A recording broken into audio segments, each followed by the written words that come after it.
Hello.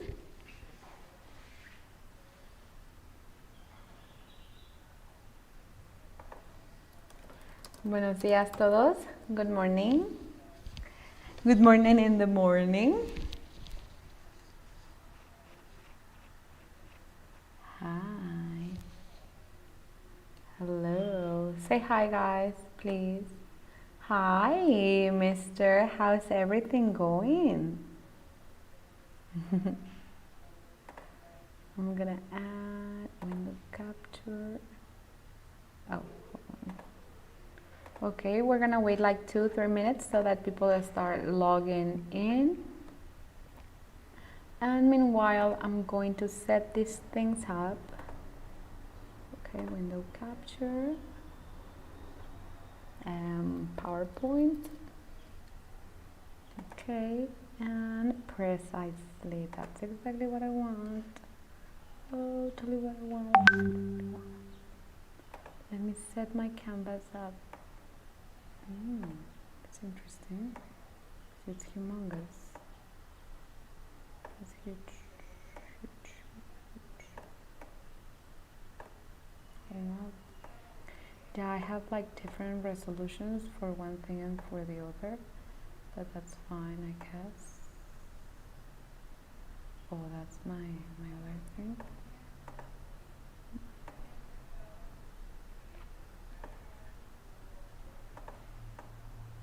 Yeah, I guess. So my video capture is gonna be on top of it, and that's it. Yes, that's what I want exactly.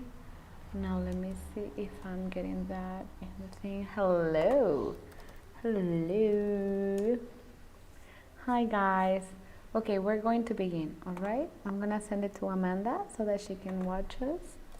Class with sexto de BGB. 13 de mayo. All right.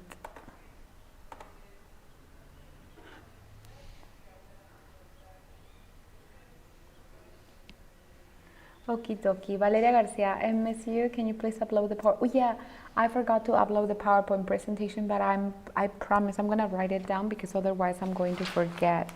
Okay, let me write it right now because you know how I am, and I actually forget. Okay, upload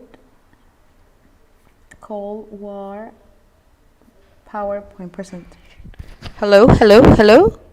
Can you listen to me? Supposedly I have the good microphone. PowerPoint presentation for sexto de BGB. Hello.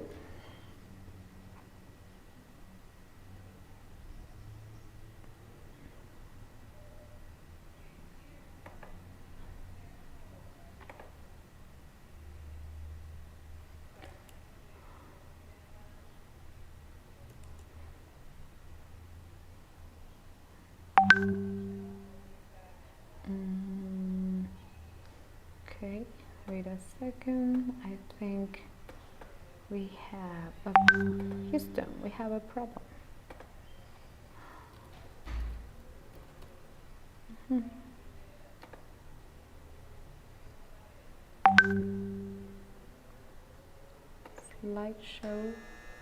Slideshow, okay. There, let me see. I am not understand.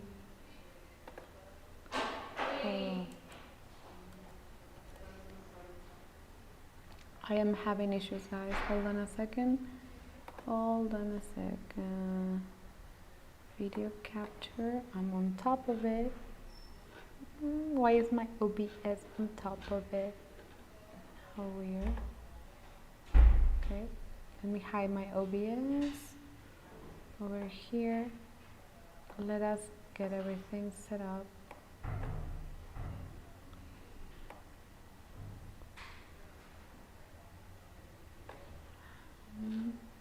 It's so weird.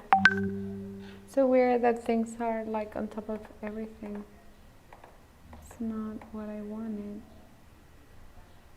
That's not what I wanted. Hold on. Let's see, let's hide the web. Let's hide the PowerPoint. Let's only have, a ver.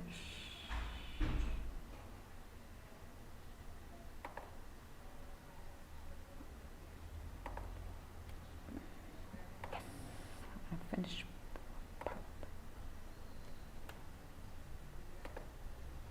What is showing? That's not good. Why is it showing? I don't get it. Vete. Yes. Oh. Okay. Now I'm in blank. Let me see. Hold on a second, guys. I'm having issues. Like trying to make this work in some kind of way.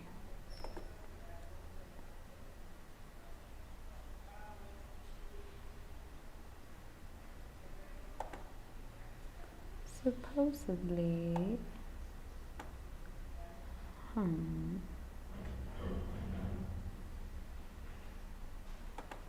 now I made everything disappear. Okay, hold on. Let me add up a window. Yeah, my window. PowerPoint. Okay. And we're going to slideshow.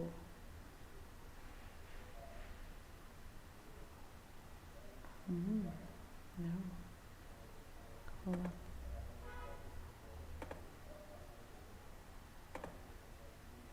Hold on, guys. Something's going on with this.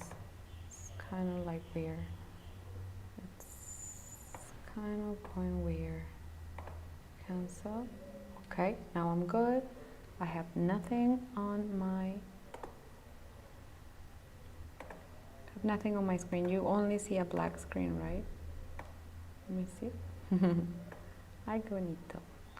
Okay, now let me add up my PowerPoint presentation so that you can watch it. Supposedly it's gonna show behind me there, and I'm gonna go like this. Okay, perfect. And now I am going to go here, and I'm going to add up window capture, PowerPoint, and we're gonna do, okay, no, let's do, I don't like it. Hold on, guys, I'm still experimenting with this display. Oh no, game now. Let's do display, capture 2, okay, and that's it. Yes, that's exactly what I wanted. I don't know why everything appears like this. I think I have a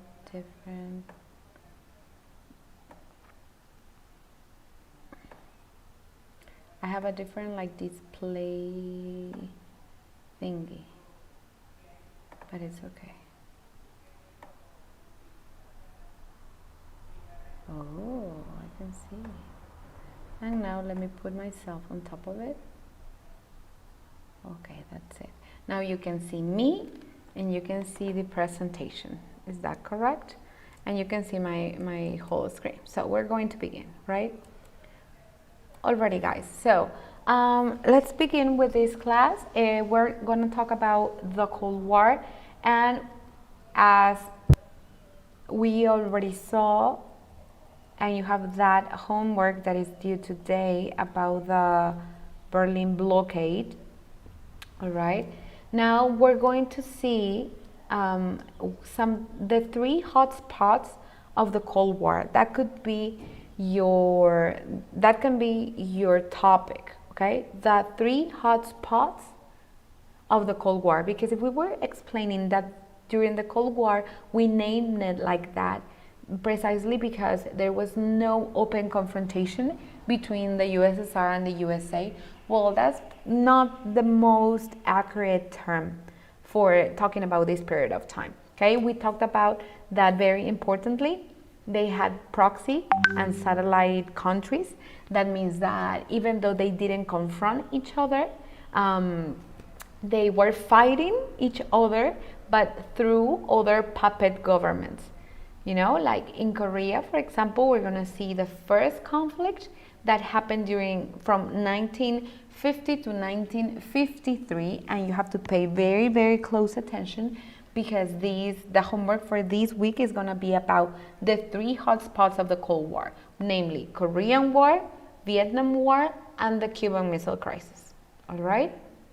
The three moments in which the whole world thought there was gonna be a third world war. Everybody believed that peace was not going to last very long, that we were going to have a third world war. Okay, so remember that the main confrontation, the main issue here is the opposing ideologies between the democratic regimes and the communist regimes. They were, by definition, opposing each other. They were opposing forces, and that's why we signed the NATO, the North Atlantic Treaty Organization, and the Warsaw Pact correspondingly. Okay, one aligning all the countries on the democratic capitalist side, and the others aligning behind the USSR, representing the communist countries. Okay, we were gonna call those, the Eastern European countries, the Iron Curtain. All right. So the first conflict that almost broke into a third world war was the Korean War. And that little piece of land that you can see there is Korea. Okay. It's going to be divided exactly in half by this war. Now, Kim Il-sung governs in the north, Syngman Rhee governs in the south. Okay. What was going on? If you look at a map, Korea is very, very close to China, and China had just gone through this revolution. In 1949, Mao Zedong, okay, he gets to power. And when he gets to power, he installs a communist regime, dictatorial regime, and he imposes the Republic of China being communist, being totally communist. And since China is a very big power in Asia, it's going to help, or it's going to unite or align behind Russia, and they're going to pretend they're like the conquerors, the ideological conquerors of the world, and so they're going to try to gain more countries to turn communist. And that's precisely what they did with the ones that were surrounding China. China has frontiers with a lot of countries because it's a huge piece of land. Okay, so in Mao's revolution in 1949, China turns communist, and so aligning with its brother nation, Russia, they're going to want to convert all these people around them to communism. Okay, and the first one was the invasion, the ideological invasion of Korea. When United States realizes Korea is almost lost to the ideology of communism, they react by sending troops. They react by providing them with a lot of support, economic and military support, so that they don't get invaded. And that's how the country Korea starts being divided. Okay, it starts being divided into two. The northern part of Korea is going to turn communist. And as a matter of fact, until this date, they're still communist. And the southern part is going to become capitalist. In that little frontier, we're going to have the most outrageous breakout of war. Okay?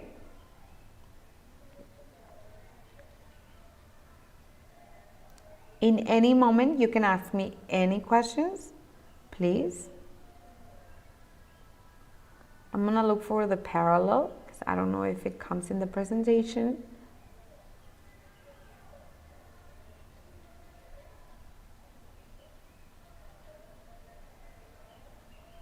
Okay, so basically, it's a parallel 38. You know that the world map has parallels and it has tropics.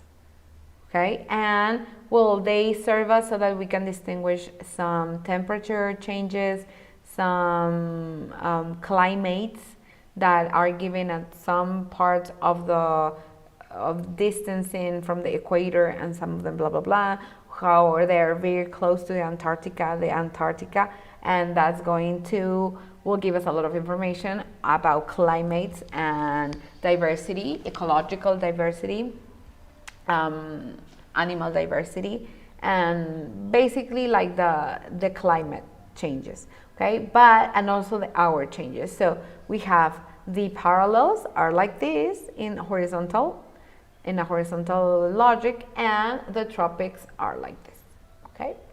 We have the Cancer tropic, and we have the number of parallels by degree. So at parallel 38, we're going to have the main conflict in the Korean War.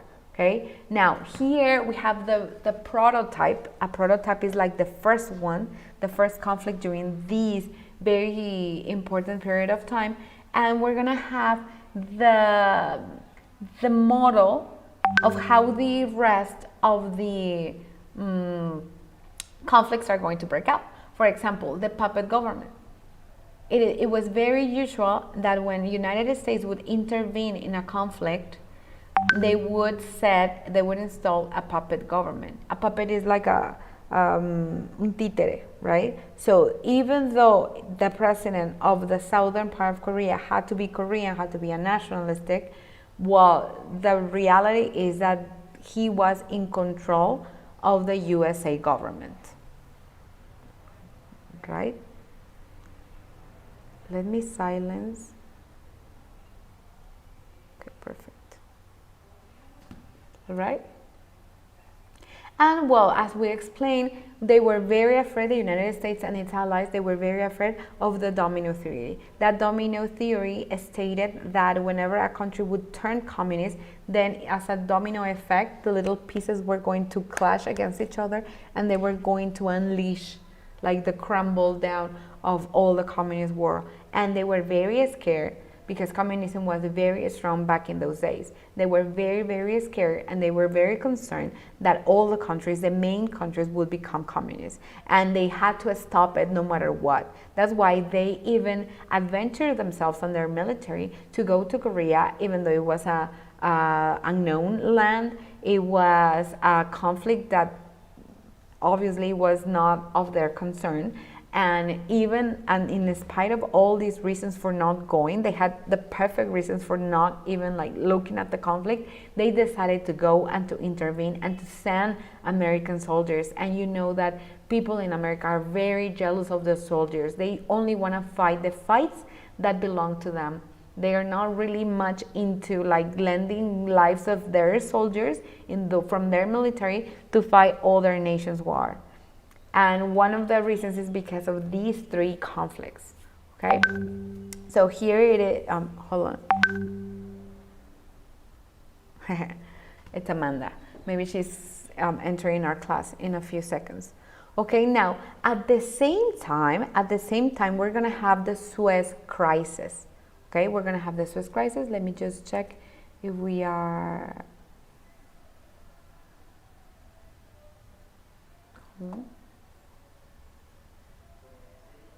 Yes, that's fine. Okay. You can see me like a ghost, but you can see me. Okay, now there's the Suez crisis. Now we're going to move from the other side of the world. Okay, we're gonna move down and we're gonna go to Egypt. Okay, this is Northern Africa. Another very big conflict happens there. And we don't count it as one of the three hotspots of the Cold War. Remember, the three hotspots of the Cold War are namely the Korean War, the Cuban Missile Crisis, and the Vietnam War. The Suez Crisis is only a crisis, okay? It's going to happen from 1956 to 1957. This period of time are going to be of a lot of conflict. They're going to be hot times. Nothing further than peaceful was this period of time. Okay, so if you can see in the Suez Canal is going to happen exactly what happens in the Panama Channel. In the Panama Channel, the French started the digging, and then the Americans and the English bought off the French construction, and they finished and they kept the Panama Canal. Now, the same thing happened like 50 years before in Egypt. Okay, now you know that the Sinai Peninsula, as you can see in the map, is a very thin mass of land compared to the continent of Africa and the continent of Asia. So for sea routes and for sea vessels and all these merchandising, the merchant routes, okay, it was very convenient that we had a channel there. Just as the Panama Canal, we wanted a channel there, because see how we have the Gulf of Suez, and then if we did a little digging on the Suez Canal, okay, we would create a passage from the Mediterranean Sea to the Red Sea. And in that way, I wouldn't have to go all the way around Africa, so that I can deliver to India and to China. And well, who controls the canal, who controls the channel, the Suez Canal, then well, it would have an advantage over the other nations in terms of commercial matters. Okay, so this was a big fight between England trying to conquer this part of the world again, and the ones that were independent. Now, Egypt did not need any help from the Allies. I mean, obviously they received an offer, but at that time they had a very, very strong leader, and well, they fought their war, and they kind of like won over the control of the Suez Canal, and they kicked the British and the Americans out. So when the rest of the world saw the outcome of the Suez crisis, and how a small country, small politically speaking, because in resources and in culture and in everything, every other way, Egypt is very, very strong. I mean, when all the countries watch Egypt winning over the Allies, they gain courage, they gain a lot of morale, and they were not going to let the Allies come and go as they please. They were going to face them. And these little countries' triumph was one of the reasons why all these other nations decided to stand up to the United States and to the Allies, to Great Britain, France, and well, not Russia anymore. Okay, so that was something else. We're gonna skip that. Now, in all the continent, the European continent, we have upheavals and uprisings. In Hungary, we have in 1956 these uprising. Okay, people wanted to be self-determined, and they wanted to have elections. They did not want the USSR governing over them anymore. So this could lead to the end of the communist rule in Hungary. All these countries are trying to gain their liberty, to gain their independence again. Okay, again.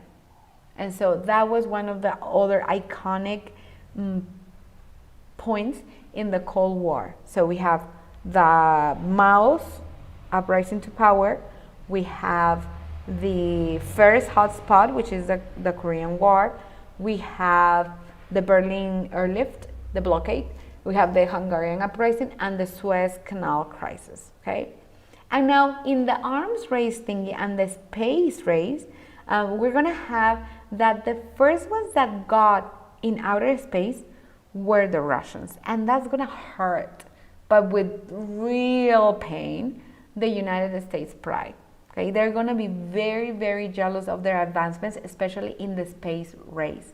So the first ones that put a satellite in outer space were the Russians, beating forever the United States. That's why the United States made such a big deal about landing in the moon first.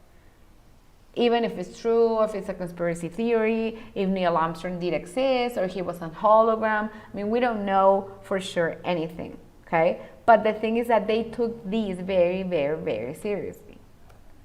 All right, that's the Sputnik flying over there. And well, forever and ever, you know, the Russians have beaten America in space. They have the technological edge. and that's Nixon, Richard Nixon, and Khrushchev, which was the president, the prime minister of Russia, the USSR, after Stalin dies. Stalin dies in 1953, and Khrushchev takes over. He starts a de-Stalinization process. He didn't quite agree with all the measures that Stalin was imposing the Russians, especially the purges and the elimination of all opposition and the censoring of all mass media. So he starts liberalizing some of these aspects slowly. ¿Qué tal? So even though the Americans had the atomic bombs, well, now the Russians had the outer space dominance, okay? And that's some of the people that were in space and blah, blah, blah, blah. Then Khrushchev, and this is very important because this is leading up to the second big hotspot of the Cold War, which is the Cuban Missile Crisis. In the Cuban Missile Crisis, Khrushchev, on behalf of the USSR, and John F. Kennedy, on behalf of the United States of America, are going to play a very important role, okay? A very, very important role. I'm going to see if everybody is there.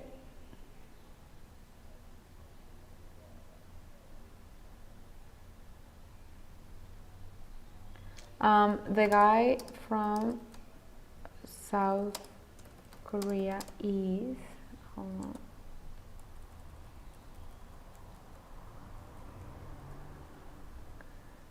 Sigmund Rhee. Okay.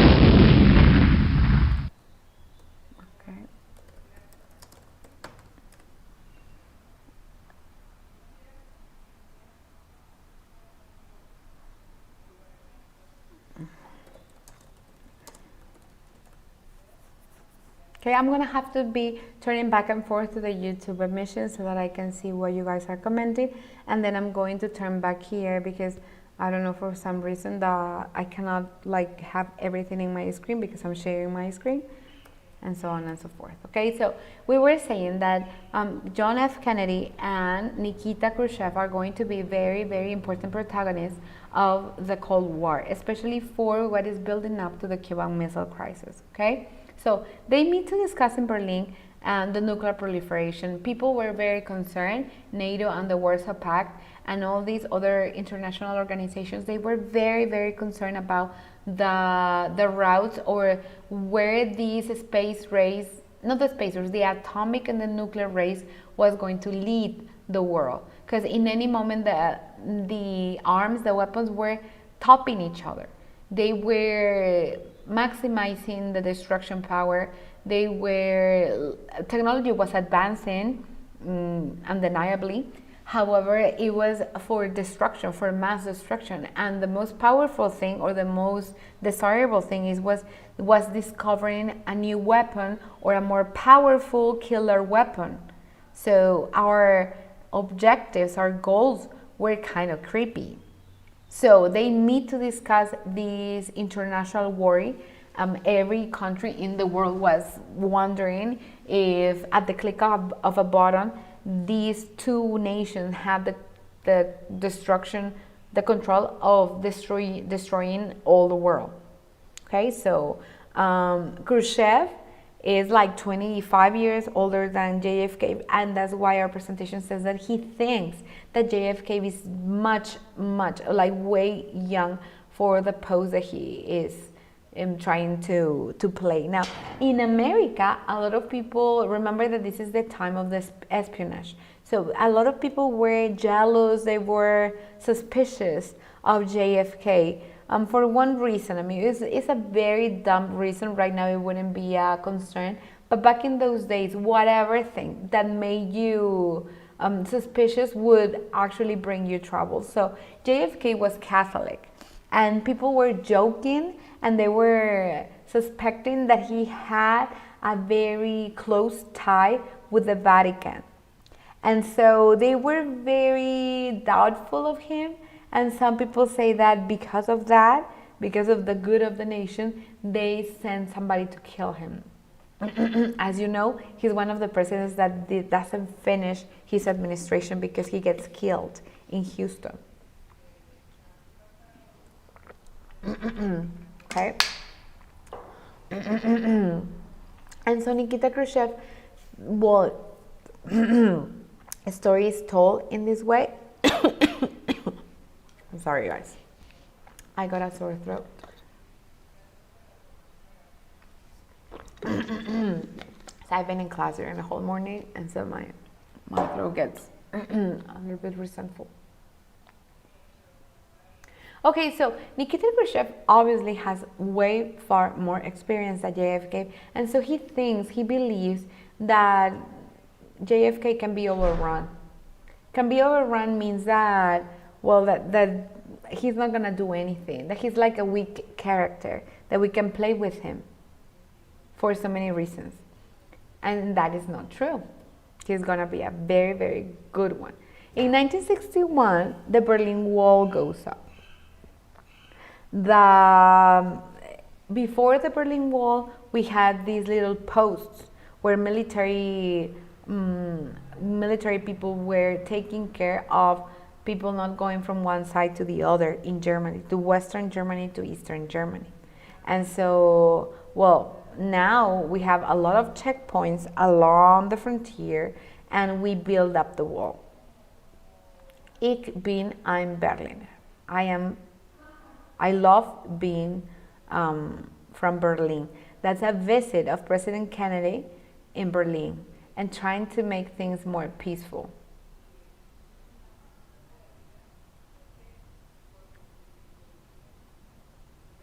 But on the other side, this is kind of a provocation for the eastern side of Germany.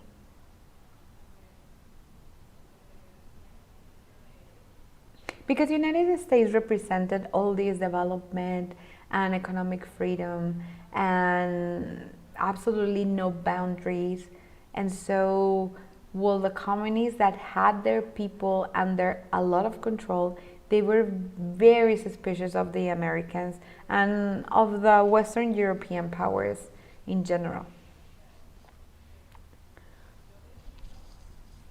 Okay, and that's one picture in 1961 of young Fidel Castro, that they obviously were on the same side. They were fighting on the same side. And well, the alliance is practically logical.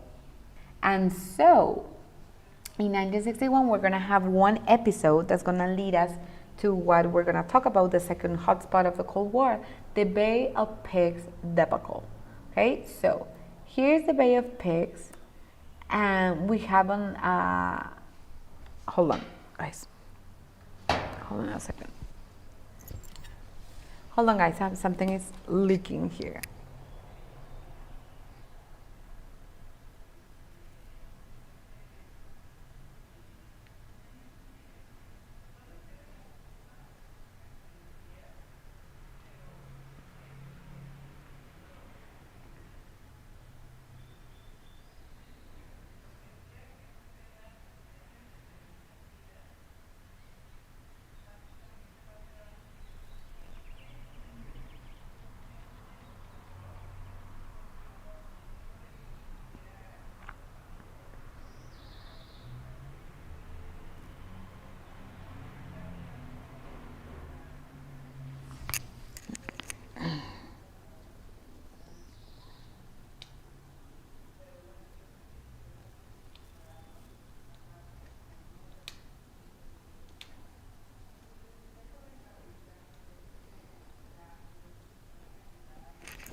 Okay.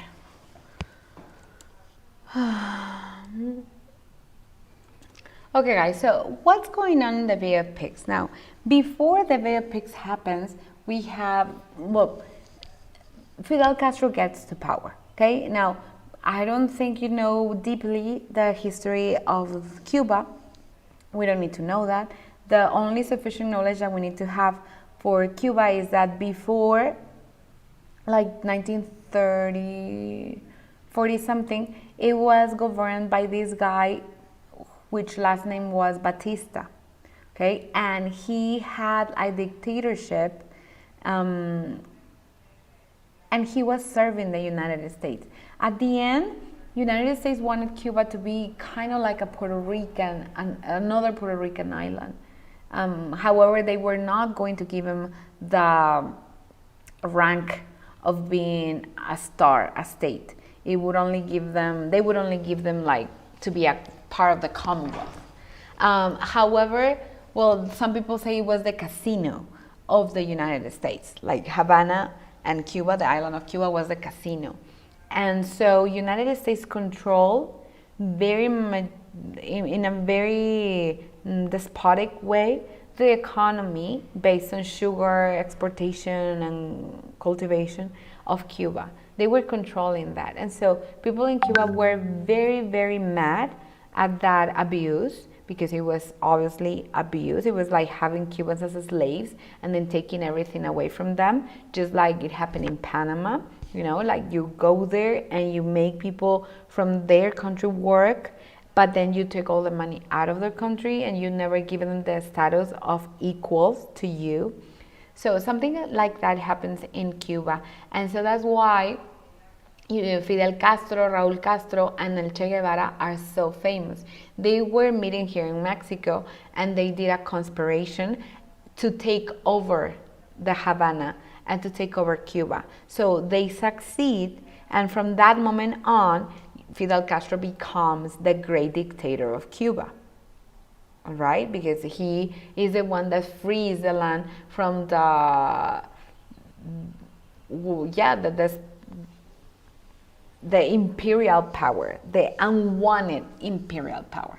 So we have Fidel Castro now there, and when Fidel Castro is like 15 years already governing, not even 10 years governing, happens this exact incident, the Bay of Pigs. Now, this paramilitary group, aided and sponsored by the United States of America, tries to get to the Bay of Pigs, La Bahía de Cochinos, in Cuba, which is right here in the map, okay?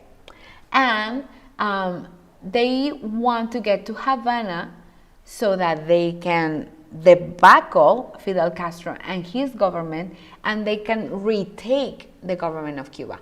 Obviously, JFK knew about it, okay? Obviously.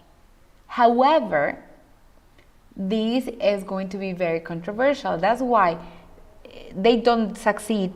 Fidel Castro defends the island, and so he gains more popularity amongst his followers and his Cuban fellow men.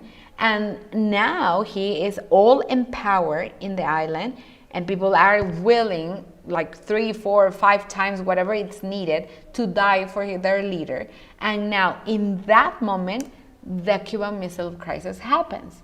Okay, everybody knows that everything that Khrushchev and JFK were speaking to each other in their face was fake. Okay, it was fake. Neither Khrushchev had the intention of an alliance or a peaceful time with Cuba, and the Cubans did not want anything to do with America whatsoever. So since Cuba is a communist country, they're gonna align behind the USSR, and so they're gonna make like a block, and they're going to confront the United States. Okay, so what is the decision? And with this I finish. The decision that Khrushchev makes is to use the island of Cuba so that we can install medium-range missiles.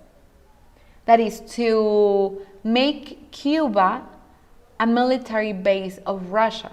Now, the technology had advanced so much back in that day that they had already developed these missiles, these long-range missiles that could go so many and so many kilometers. Kilometers. And so if they install those missiles in the island of Cuba, Washington, D.C., and even New York would be in range. We could attack. I mean, no need to say all the military bases in Texas, all the military bases in Florida, the naval bases, which we have we have important ones in those two locations, Florida and Texas. And then, okay, the longest that they could get was Washington, and that's the capital. I mean, there's only the Pentagon there, but it's not what is there, which are like military offices, but it's what it represents. If we would take, or we would attack, destroy the whole square of Washington, D.C., down by the Potomac River, then it would send a message that we are defeating the United States of America. So the Russians installed these missiles in the island of Cuba, and now we have a problem because one airplane overflies the island. Obviously, it was a spy plane, and they spot the maneuver. And so they tell back in the United States, and the world almost goes to war for the third time. Okay? And I think we're going to finish there because time is up, and maybe you have another class, and we're retaking this. Okay? So you're going to have to do a little homework about this Cuban Missile Crisis, the Korean War, and the Vietnam War. The Vietnam War is basically the same.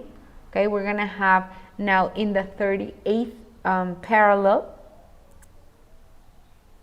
no, the 17th parallel, I'm sorry, and we're going to have these people invading each other, and it's the same.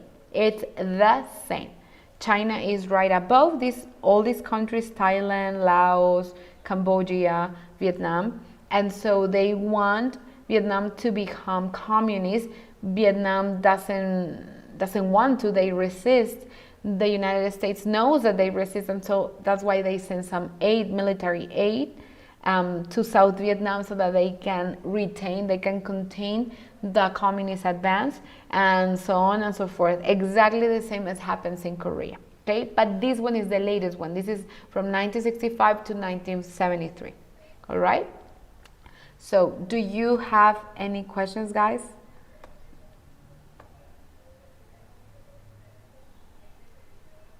Let me see, where are you?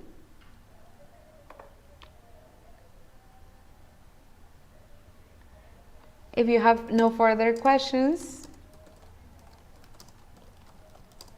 we say bye.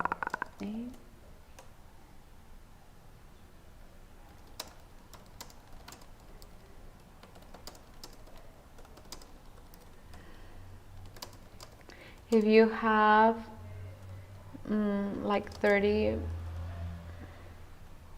okay? Goodbye, guys. Thank you, Marielle. I miss you guys a lot. You behave, okay?